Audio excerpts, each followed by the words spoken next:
बुद्ध की 101वीं बात, गौतम बुद्ध की शिक्षाप्रद कहानी। आज की कहानी है बुद्ध की 101वीं बात। आज की कहानी में हम जानेंगे कि कैसे बुद्ध ने एक किसान को 101वीं बात का ज्ञान देकर उसे उसकी समस्याओं का सच बताया। एक बार की बात है, एक किसान अपने जीवन से बहुत परेशान था। उसने बुद्ध के बारे में बहुत सुना था। उसने सोचा क्यों ना मैं गौतम बुद्ध के पास जाकर अपनी समस्याओं का समाधान ले लूं। ऐसा सोचकर वह बुद्ध के पास गया। बुद्ध पेड़ के नीचे आंख बंद करके बैठे हुए थे। तभी किसान बुद्ध के पास आया और उन्हें प्रणाम किया। किसान की आवाज सुनते ही गौतम बुद्ध ने आंखें खोली। किसान बोला, बुद्ध आप बहुत ज्ञानी है, आपके पास तो हर समस्या का समाधान होगा। मैं आपसे अपनी समस्या का समाधान देने आया हूँ। बुद्ध ने कुछ नहीं बोला, बस उसकी बातें सुनते रहे।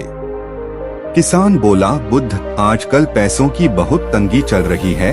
बारिश ना होने की वजह से मेरी फसल खराब हो चुकी है। यही नहीं, पिछली बार तो इतनी ज्यादा बारिश हुई थी कि उस वजह से भी मेरी फसल खराब हो गई थी। मैं शादीशुदा हूँ और मेरे 2 बच्चे हैं। यूं तो मेरी पत्नी बहुत अच्छी है, लेकिन मुझे कभी कभी उस पर क्रोध आता है। मेरा मन करता है कि मैं उसे छोड़ दूं और बच्चों को देखकर भी मैं यही सोचता हूं, अगर यह ना होते तो अच्छा होता। लेकिन थोड़ी ही देर बाद मैं सोचता हूं कि मैं कैसा मनुष्य हूं जो अपने परिवार के बारे में ही इस तरह से सोच रहा है। मैं चाहता हूं मैं हमेशा सुखी रहूं, दुख मेरे आसपास भी ना आए। जीवन में बहुत ज्यादा समस्या है। किसान काफी देर तक बोलता गया, जितना वह बोल सकता था उसने बोला। जब बोलते बोलते वह थक गया तो वह चुप हो गया। बुद्ध भी उसकी बातों को सुनते रहे। थोड़ी देर बाद फिर किसान बोला, बुद्ध कब से मैं ही बोले जा रहा हूँ और आपने कुछ नहीं कहा। बुद्ध बोले, मैं तुम्हारी समस्याओं का समाधान नहीं कर सकता। किसान बोला, आप यह क्या कह रहे हैं? मैंने तो सुना था कि आप बड़ी से बड़ी समस्या का समाधान निकाल सकते हैं, लेकिन आपने तो साफ इनकार ही कर दिया। यदि आप मेरी समस्या का समाधान नहीं कर सकते तो फिर आपका बुद्ध होने का क्या फायदा? गौतम बुद्ध बोले, तुम्हारे पास 100 समस्याएं हैं और यह समस्याएं सिर्फ तुम्हारी ही नहीं है, प्रत्येक इंसान की है। तुम्हारे पिताजी की भी थी, तुम्हारे बच्चों की भी होगी, कोई इससे अछूता नहीं है। यह तो हर मनुष्य के जीवन में होता है। जीवन ऐसा ही है, इसलिए इसका कोई उपाय नहीं है। बुद्ध की यह बातें सुनकर किसान क्रोध में आ गया। वह बोला, आपसे अच्छे तो मेरे वह बाबा थे जिन्होंने मेरे घर आकर यज्ञ किया था, और उसके बाद मेरे घर में कुछ वक्त के लिए सुख शांति भी आ गई थी। लेकिन आप तो मेरी समस्याओं का समाधान करने के बजाय उल्टा मुझे यह कह रहे हो कि जीवन ऐसा ही होता है। गौतम बुद्ध बोले, क्या उन बाबा ने तुम्हें जीवन भर के लिए सुखी कर दिया? यदि ऐसा होता तो तुम मेरे पास यहाँ नहीं आते। सुख दुख एक दूसरे की परछाई होते हैं, इसलिए केवल एक चीज अकेले मौजूद हो नहीं सकती। कोई भी मनुष्य हमेशा सुखी या हमेशा दुखी नहीं रह सकता। इसलिए अपनी 100 समस्याओं को छोड़कर 101वीं बात पर ध्यान देना चाहिए। किसान बोला, यह 101वीं बात कौन सी है? गौतम बुद्ध बोले, यही बात कि मनुष्य 100 समस्याओं को समझ सके। किसान बोला, आप मुझे बताएं, इन 100 समस्याओं को कैसे समझे?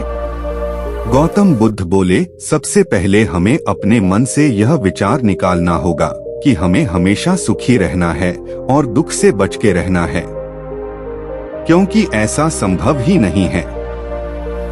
इसलिए मन की इस खींचातानी को छोड़कर अपने जीवन को सहज रूप से जीना होगा। सुख दुख को रोकना मनुष्य के हाथों में नहीं है, लेकिन सुख दुख से ऊपर उठना मनुष्य के ही हाथ में है।